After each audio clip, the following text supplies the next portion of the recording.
వచ్చిన వస్తుందా? Hi friends, మేమైతే చింతపండు అయితే గింజ తీస్తున్నాం ఫ్రెండ్స్. ఏం చేస్తారు అందరూ? మేమైతే చింతపండు అయితే గింజ తీస్తున్నాం ఫ్రెండ్స్. ఈ చింతపండు గింజగా ఫ్రిడ్జ్లో తేట కవర్లో పెట్టి ఫ్రిడ్జ్లో పెడితే సంవత్సరం పాటు ఎట్లా ఉంది ఇప్పుడు అట్లా ఉంటుంది. కొంతమంది అయితే చింతగింజలను అయితే కాల్చుకొని తింటారు ఫ్రెండ్స్. కొంతమంది ఏమో ఉప్పుకి అమ్ముతారు, డబ్బులకు అమ్ముతారు. కొంతమంది అయితే కాల్చుకొని తింటారు చింతగింజలు అయితే. మేమైతే చింతపండు అయితే గింజ తీస్తున్నాం. ఏం చేస్తారు అందరూ బాగుండాలి, అందులో మనం ఉండాలి. సపోర్ట్ చేయండి ప్లీజ్. చెల్లికి అయితే సపోర్ట్ చేయండి. మీ సపోర్ట్ ఉంటే మాత్రం చెల్లి అయితే ముందుకు వెళ్తుంది ఫ్రెండ్స్. ప్లీజ్ ఛానల్ని సబ్స్క్రైబ్ చేసుకోండి, లైక్ చేయండి, షేర్ చేయండి. మేమైతే చింతపండు అయితే కొట్టి గింజ అయితే తీస్తున్నాం ఫ్రెండ్స్. దగ్గరికి వచ్చి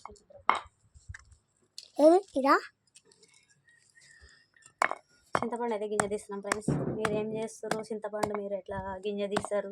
కొంతమంది అయితే దబ్బడంతో తీస్తారు, కొంతమంది అయితే రాయి పెట్టి కొట్టి తీస్తారు. బాయ్ ఫ్రెండ్స్, మరి తీసేయ. బాయ్.